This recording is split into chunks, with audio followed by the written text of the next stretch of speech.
Les cafés San Marco vous présentent Café Diem, la passionnée per il momento.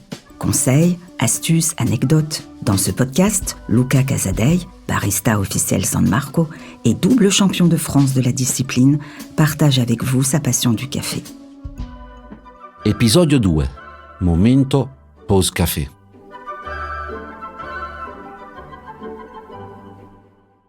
Benvenuti les amateurs de bon café bien sûr.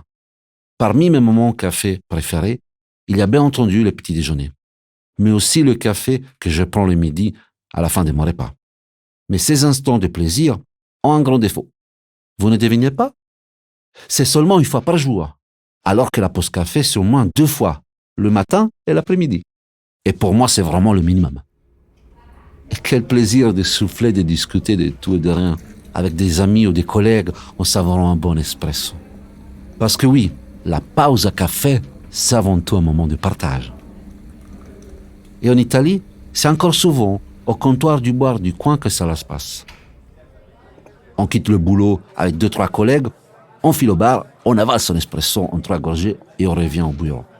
Tout cela en 10 minutes, en parlant de la dernière soirée opéra à la Fenice ou du programme de la Mostra si vous êtes à Venise. Et moi, j'adore parler des résultats sportifs ou des pettegolezzi, les ragots.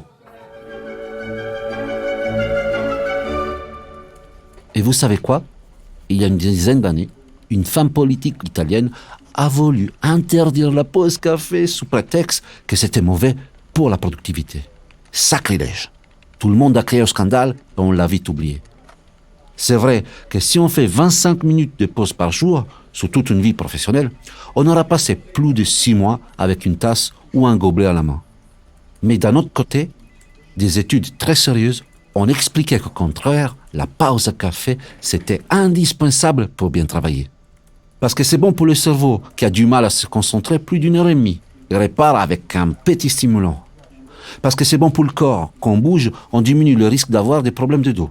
Et parce que c'est bon pour l'ambiance de l'entreprise, on crée des liens différents, plus humains, pendant une pause café que pendant une réunion de travail. Avouez que ça vous a manqué pendant le confinement. Mais assez parlé management. On est quand même là pour parler de café. En France, mais en Italie aussi, la pause à café se passe généralement au distributeur automatique. De plus en plus, les bureaux s'équipent de machines à capsules ou dosettes. Ça permet de varier le plaisir café en fonction du moment de la journée ou des goûts des collègues. Avec San Marco, par exemple, à 11h, vous pouvez boire un ristretto numéro 10 en capsule, très puissant.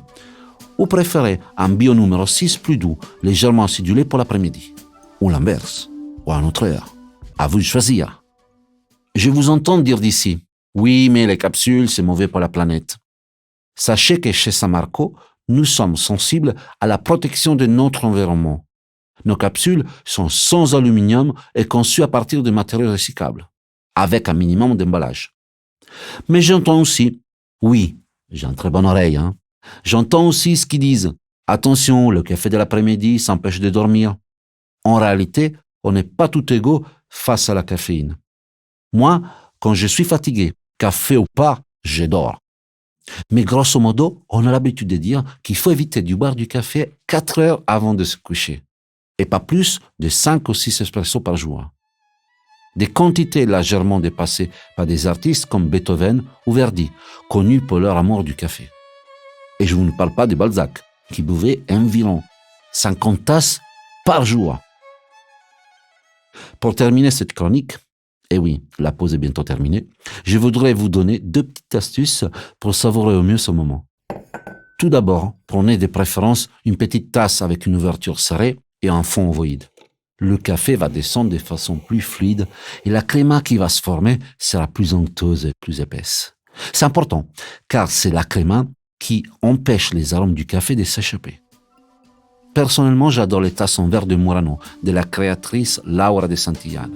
Elles ont une forme galbée, puis évasée et soulignée à la mi-hauteur par un anneau rouge lucido pour une parfaite prise en main. En revanche, avant la dégustation, remouez doucement avec une petite cuillère pour mélanger la crème et le liquide. Vous aurez ainsi un bon équilibre entre l'amertume de la créma et l'acidité du café. N'hésitez pas à partager ces conseils avec vos amis. C'est un excellent sujet de conversation pour votre pause café. Et n'oubliez pas, le plus important pour un bon café, c'est toujours la passione. Ciao tutti et Café Diem.